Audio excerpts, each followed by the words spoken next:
Welcome back to Cryptids and Cold Ones. I'm John. And I'm Evan. And I'm Kyle. And today, we're going to talk about something that was brought up on... what episode was that? Did I talk about this? 5 or 6? No, I was Googling shit. Oh, okay. I was being Jamie that episode. Oh, yeah. Okay. And I don't remember exactly what it was, but I found it. You did? Yeah. We're going to talk about the Snallygaster today. Oh, we're doing Kyle's first? I thought we were. No, we talked about it. We were doing Evans. Yeah. My bad, dog. It's okay. Leave it in there. All right. It's authentic. Hey, you got to be like the Mormon kids and let it soak. Leave it in. Soaking. We're already there. So what I'm doing, I get the next episode will be the Snallygaster. Surprise. I remember. Or not. I remember the exact moment, like looking over your shoulder. I was like, "The fuck is he look?" Oh, and then you're like, "What? I want to do Snallygaster," and then I scooped that trick up because Ed and Lorraine Warren's bitch ass took all of John's energy. Man, I've been going down the rabbit hole lately. Yeah. I can't wait for you guys to listen to that episode. I'm looking for it. Were they like freaks in the bed? Or did they have some like? Woo! Oh, for real? Hell yeah! Hey, just you? I don't want to ruin it. I don't want to ruin it.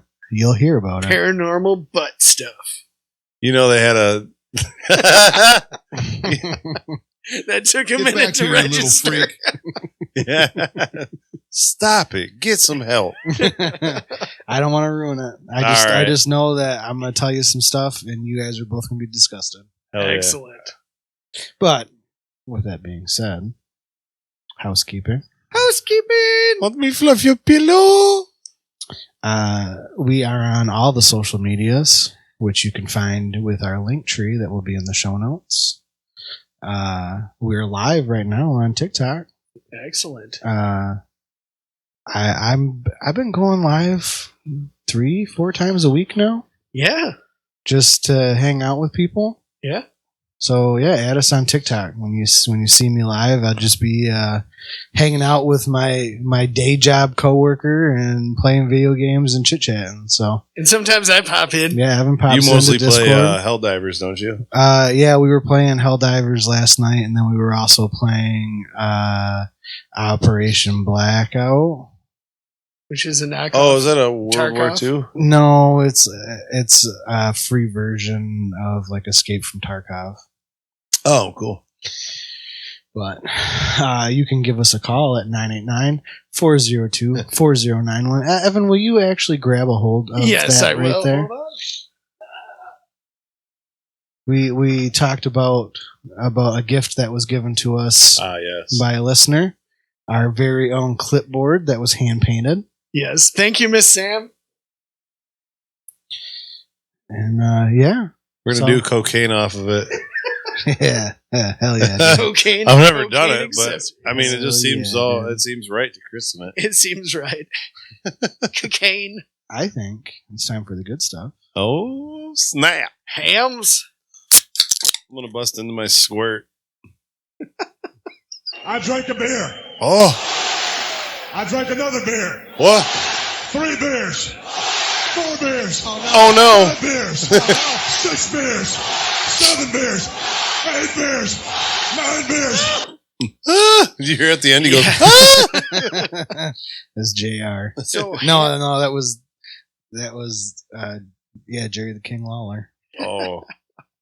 So good old hams. I've never had this before. Yeah, the boys are drinking hams. Where's it from? It's from the land of sky blue waters, according to the can.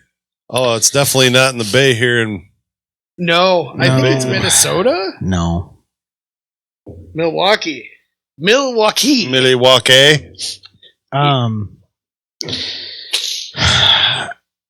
God, it's like it brings me back to a lot of rough nights. Yeah. Of ham special light. I like it. It's It's more satisfying than like a Budweiser, I'll tell you that. Yeah. Hams looks like something Cousin Eddie that was draining the shitter on Christmas Vacation. That looks like something Cousin Eddie would drink. I think Cousin Eddie's like a PBR guy. You have for sure. Cousin Eddie and hipsters that drink PBR. That's true. I think this is better than PBR. I will say that.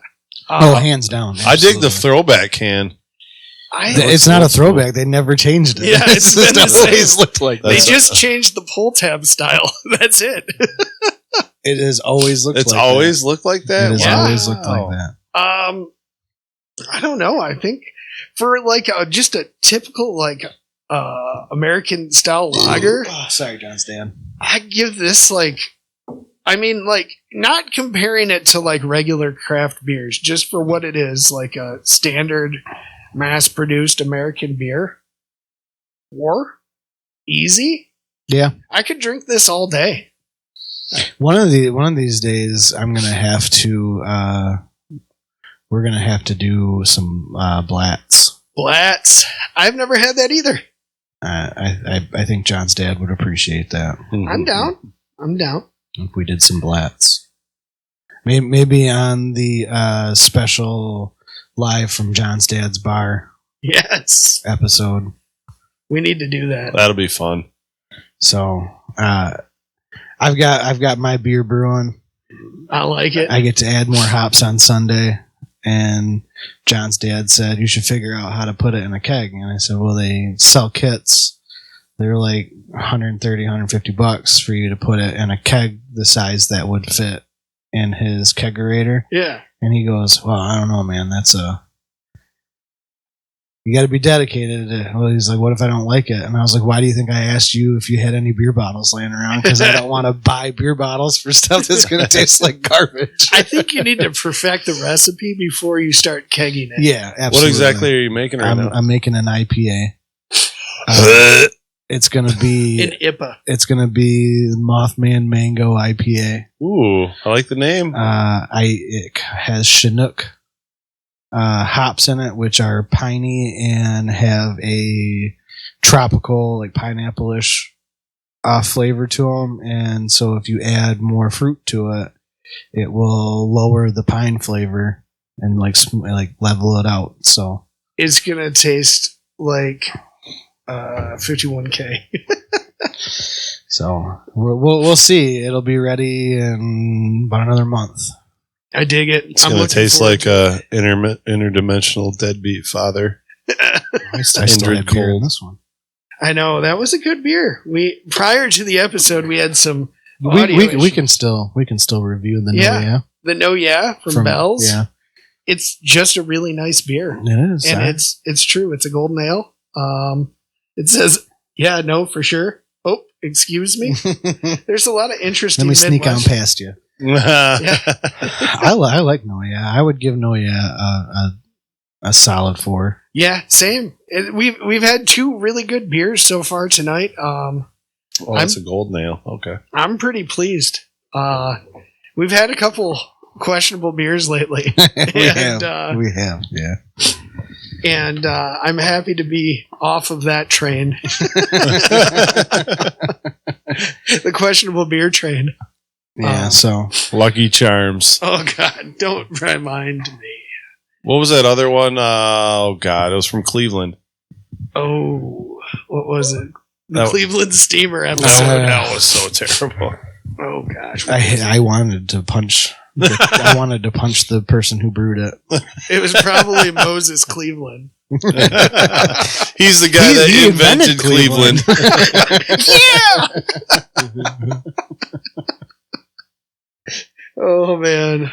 So, all right, well, let's get into it. Evan's going to take the reins on this one. Okay. Unlike what I thought. So this episode has a bit of a preface. But before I get into this, I want to give you guys an idea of what we'll be talking about tonight. The Kongamato. Ooh. It's a pterodactyl, or for those of you whose moms did not take Tylenol when they were pregnant, it's the flying bat-looking dinosaur from Jurassic Park. Acetaminophen. So, this cryptid is near and dear to my heart. I probably first read about it 30 years ago. So, fun trip down memory lane. I know we've talked about this before, but I have been into cryptids my entire life.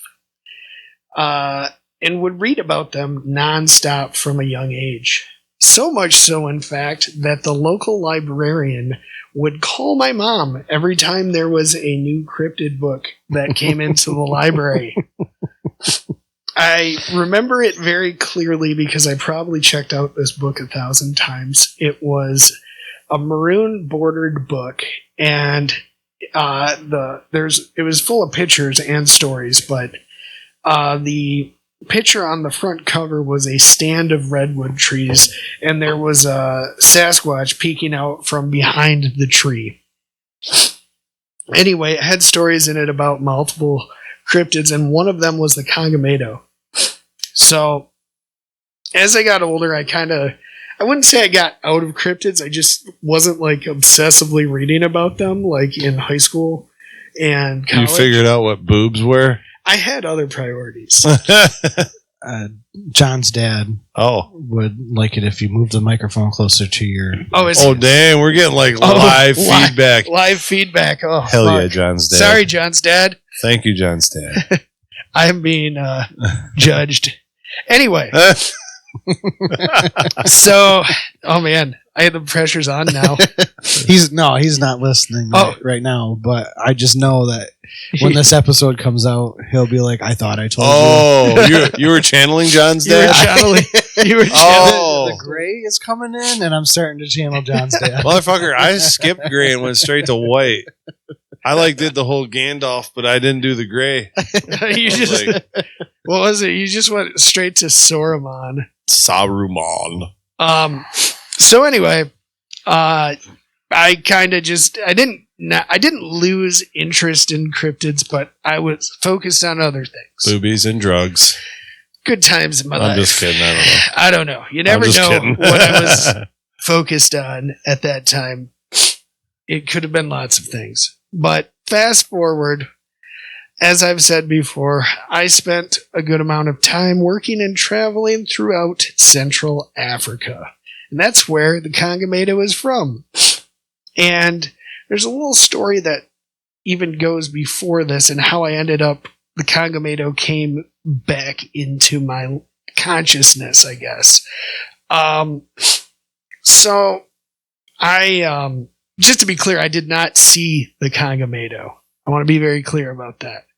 But it'd been a lot cooler if you did. It would. Why did I have that lined up on the soundboard? All right. I really wish that I had that experience to. The Kongamatos get older, but stay the same age. All right. So proceed, Evan. Proceed. So, what I can say for one thing about Central Africa was it was kind of the adventure of a lifetime. For a young man, the only way I can explain it is total freedom. But I spent most of my time there split between working... All right. I spent most of my time there working out in villages and staying in mud huts and switching to new villages, and between switches I would stay in the guest house of my employer.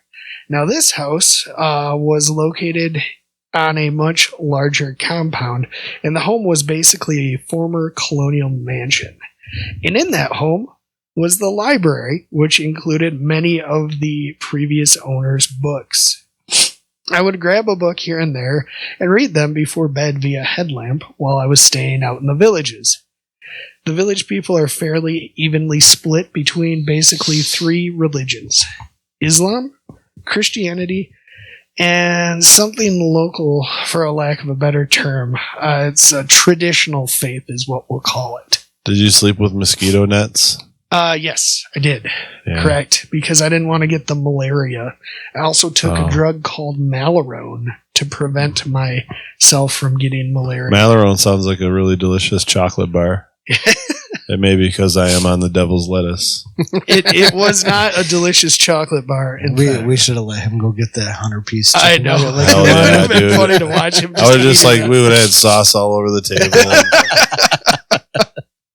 So one day while I'm out in the village, my boss calls me and says, Sorry. no, he was, that's the Hosa people. They're you down you read my mind. they're down in, South Africa, but that's a little bit farther south than I was. But anyway, he says, it's a full moon. You should probably check out what happens in the village. So next thing you know, it's about 5 or 6 hours later, and I'm standing about 100 yards away from a giant bonfire. Chain smoking Dunhills because and you couldn't get P-Funks? yeah, I couldn't get my P-Funks. I ran out of those after like week 1. And watching a large bonfire, like I said, and there's some sort of traditional chanting and dancing thing going on that was straight out of National Geographic. It was really the coolest thing I've ever seen. So I get back into town and I talked to my boss and I was like, what the hell was that? And he goes, I don't know, but you might be interested in this book. He hands me an original printed version of In Witchbound Africa by Frank H. Mellon. The book is about the Kaondi tribe and their beliefs. As I'm reading through it, there's chapters on various things about their life, and it was written in 1923, so by today's standards, it would probably get you in trouble if you read direct excerpts. But I realize, as I'm reading this, that I'm right smack dab in the middle of the region that the Kongamato sightings are. I was all over the place in Zambia. So I've been to the area where the Kongamato was reportedly seen. The book contained an account of the Kongamato, and it immediately triggered my memories about the book I read in my childhood. So I guess I do want to read a small excerpt from it. I have checked to make sure that there isn't anything that would get us banned from TikTok in it. Surprise, surprise. Surprise, So,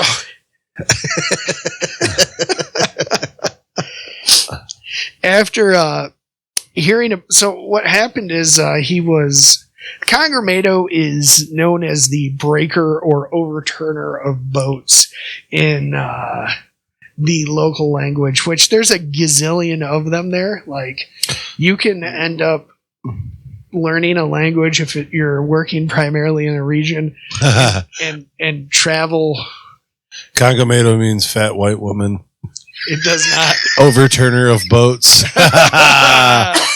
Get me on canoe. Bazinga. Sorry. But Thoughts. But you can learn one language and travel 100 miles one direction, and next thing you know, you can't even understand what people are saying. So I don't know any Kaondi. I do know Tumbuka, though.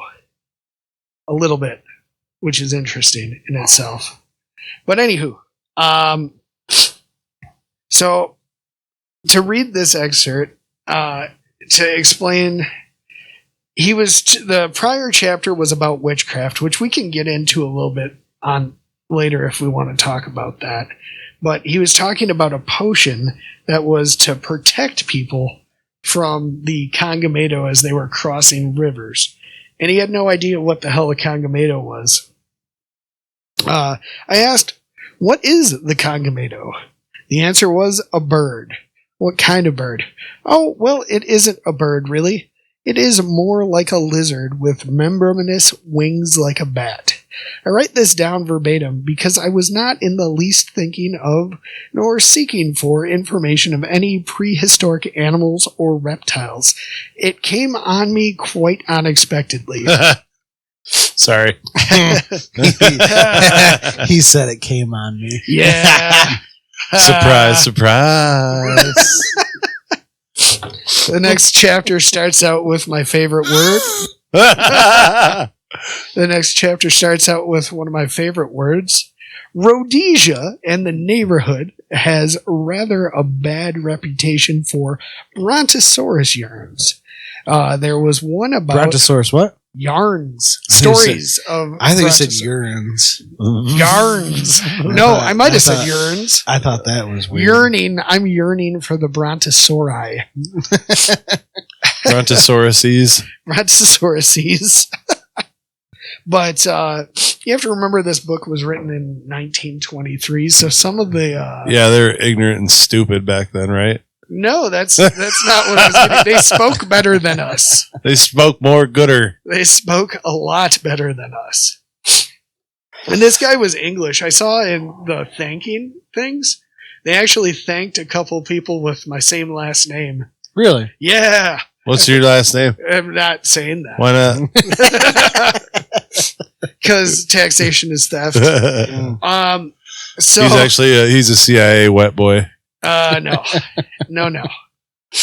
So anywho, long story short, I guess what we're looking at here is there haven't been a lot of sightings of the Kongamato in recent years, but there was a lot leading up to about the 60s. And that region, like other regions of Africa, is pretty remote and untraveled. And I can say for certain, there are certain villages I went to in areas where I was the very first white person they saw. What was the word for white boy? Mzungu. Mzungu. Yeah. But I would be out in the village sometimes and you'd see kids and they'd never seen you. Like, never seen a white person. So they just follow you around like, what is this? You're like an alien. And they come up and they're like, can I touch your hair? And I'm like, sure. Because I had more of it back then, for one. And for two, it was blonde. That lasted 23 years. Yeah, it lasted. As soon as I got home, it all fell out. But I think it's all the. I think it's Hey, Velo. Velo. Sponsor. Yeah. Hey, can I get one? No, you got to ask John. Oh, are they Hey, Johns? yo. Noah's here. Noah? Hey, Noah. Welcome aboard. But How's that arc? oh, you went there. No, that was a bad joke.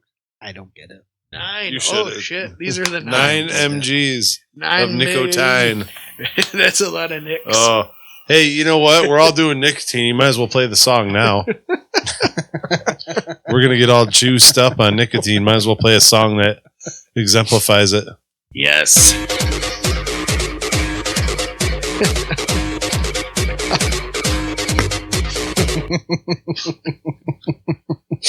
So, like I said, there haven't been a lot of sightings, but honestly, the region was I can't imagine it being any easier to get to back then either. And It's kind of like the Mokili and Bembe. yeah, like that. Same type of sitch. It's interesting with these African cryptids. Lizard. Because they have their own like little what do you want to call it? Biome that people don't really get to. Yeah, unless they're local. Yeah. And nobody talks to the local people because they don't even know what your hair looks like anymore. Which is weird in itself. I felt like I was almost like you smell like mayonnaise. And you look like it too. I felt like I was almost like a zoo animal. It was weird.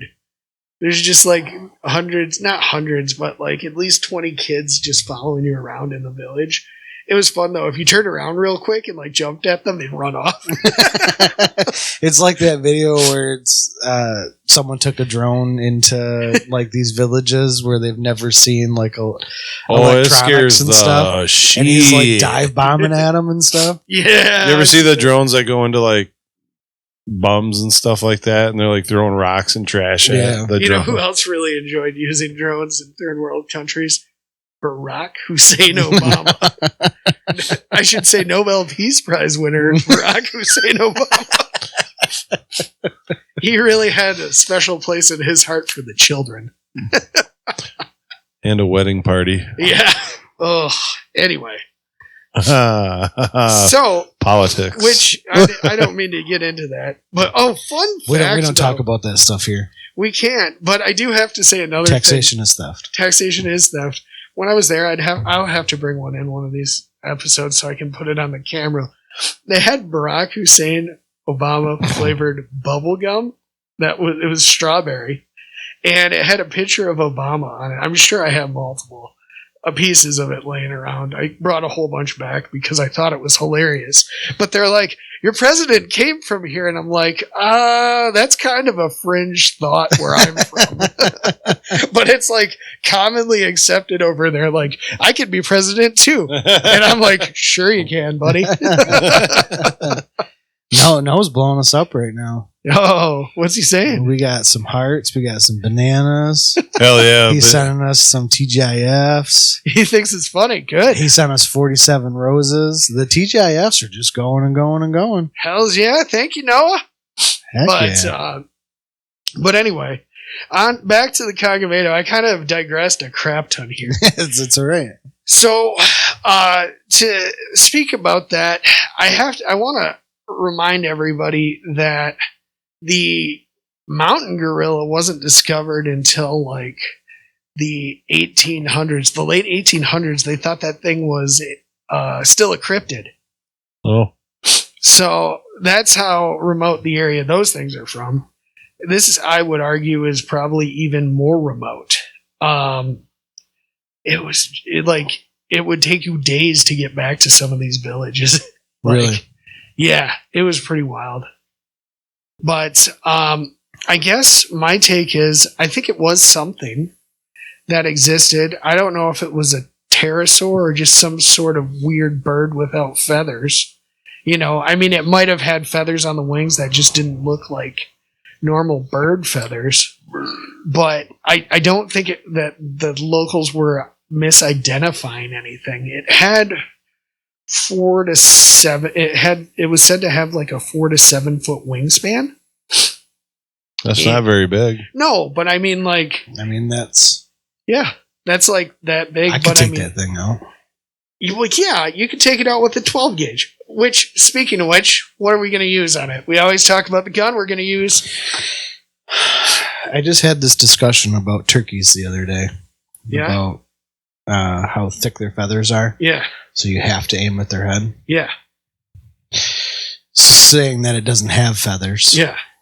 I mean, turkey load would probably be just fine. I'd do goose load.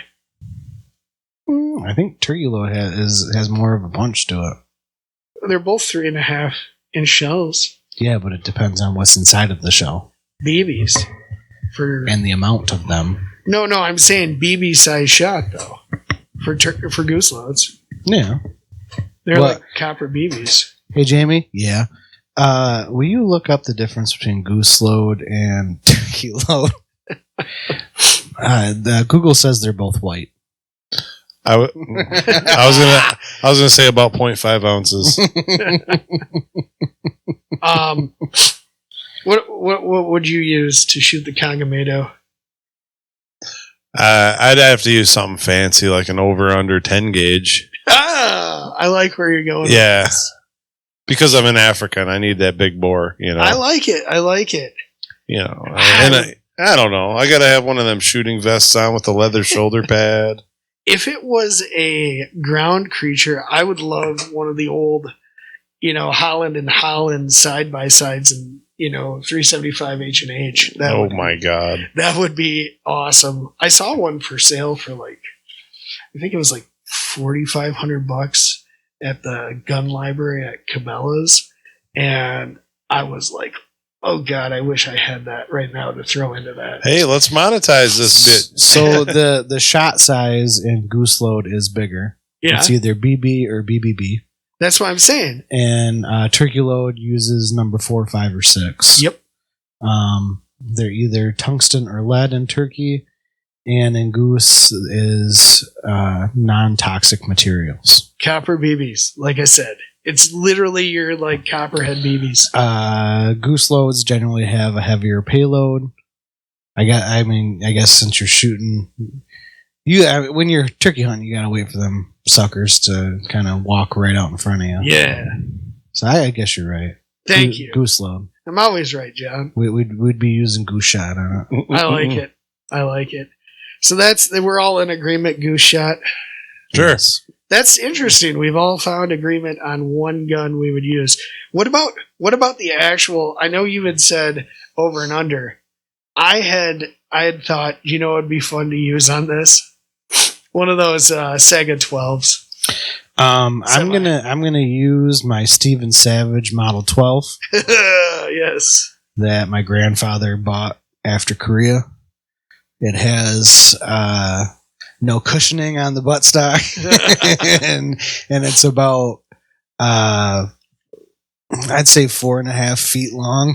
Oh my god! That's gonna It's feel all steel. Yeah. Oh my.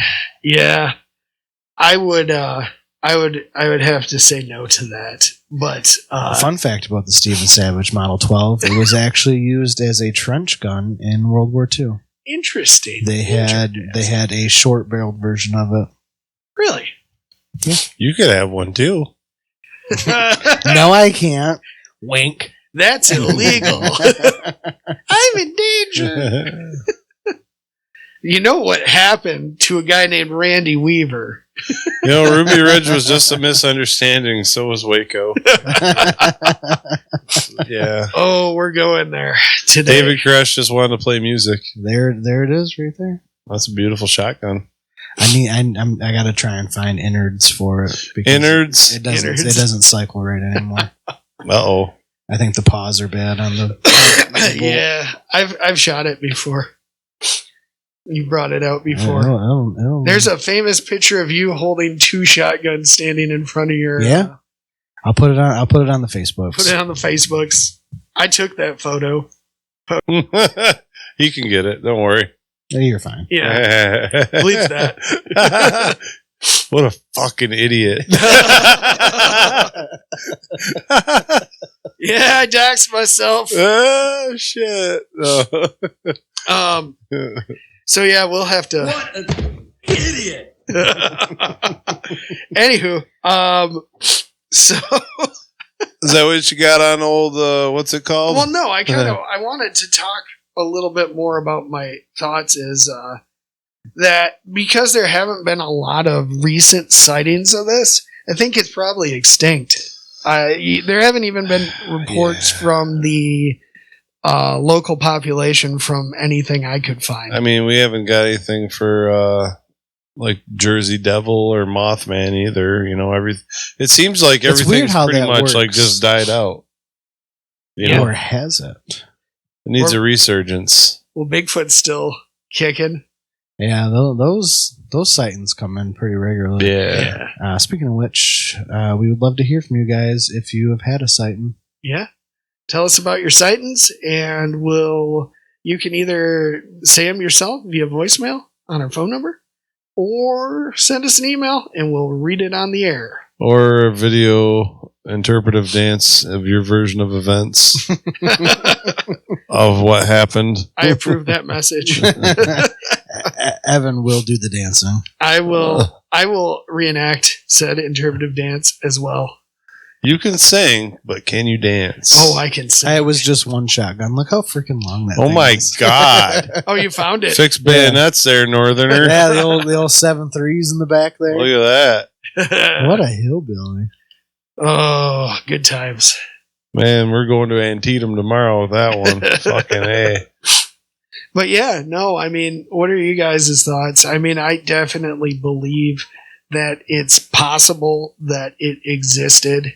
I don't know if it was a dinosaur. I wouldn't say it was a dinosaur. I would say that it's probably. I wanted to say like some kind of bird that had lost its feathers, but then it wouldn't be able to fly. Yeah. So then it has to have some kind of webbing on the wings. Could it have been an unidentified large species of bat. Could be. I mean, look how big the bats are in Australia. Oh my God! Yeah, they're huge. Well, fruit bats are pretty big too. Yeah. What did it describe? Bats, did you know if you take tinfoil and crumple it up into like a jagged ball, yeah, then there's like bats flying around. If you throw it up in the air, they'll dive bomb it. Oh yeah, I do that all the time. I didn't know that until like 2 summers ago. I do that all the time. Yeah, anytime you just go in your backyard and you're like, "Well, the kids are asleep. I'm bored. Where's the Reynolds wrap? We're gonna fucking party tonight, boys." Evan's wife is like, "Why do we keep going through so much tinfoil?" Yeah. The backyard's just littered with balls. She's in the backyard looking for spoons with like heat marks. You're running it over with the lawnmower. Yeah. I just want to point out that on the screen right now, we look like the bars for phone service. Yeah. Because Kyle's lean down. Lucky nose. Yeah, I think it's a bat. Very large bat. Yeah, I would say it was probably a bat. Yeah. Which was it, Bat Boy? I had other thoughts too, but I won't share. Do you remember from the National Enquirer? Yeah, the Bat Boy series. Hell yeah, dude! Is that still a thing? The National Enquirer. Yeah, do they still have those? I don't know. I just remember seeing them in IGA as a kid by the checkout. Yes. Also, everyone should order their hell yeah, dude. Hell yeah, dude. Coming soon. I digress.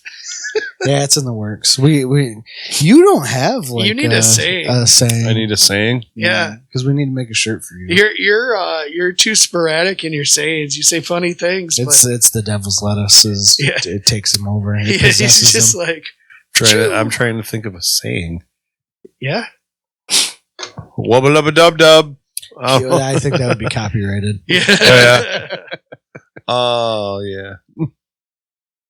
I don't know, but yeah, that's pretty much all I got for the Kongamato. I mean, unless you guys have any other thoughts. No, I think it was just a pretty large bat.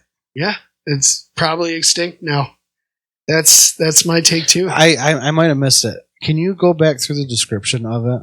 Yeah, I will take it directly from the words of Frank H. Melland.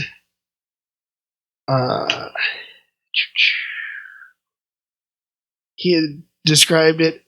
What is the Kongamato? The answer was a bird. What kind of bird? Well, it isn't a bird, really. It is more of a lizard with membranous wings like a bat. Okay. Yeah. So that's kind of, I mean, like...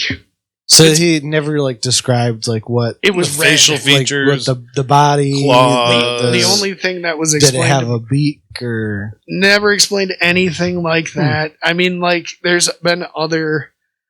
I trust this guy because he's pretty. He's like a 1923 academic. I mean, he knew David Livingstone for God's sakes, he drew the maps. And he got permission from Livingstone to use them in his book. So, I kind of trust this guy. Yeah, no, I'd be on board with that. But he described it as red. Red? I'd be on board with that. So, it's a ginger bat. Yeah. You got any other soundboard ideas? I'll work on it. All right. I love the idea of just having a soundboard at my fingertips. That'd be so fun. I would ruin this fucking podcast. You guys would be like, get out of here. Oh, this is my house, but leave. Go upstairs. Go upstairs. Hey, yeah, go to your room. Go to your room. You get a timeout, Kyle. Well, I guess it's never too late to escape into the African wilderness and bush. It's the bush. Say it. Bush.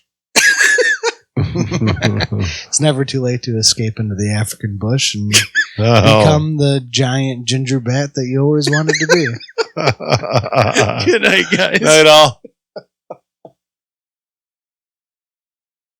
It's okay. Leave it in there. All right. Leave it. It's authentic. And you got to be like the Mormon kids and let it soak. Leave it in. Soaking. Soaking. We're already there. So we're not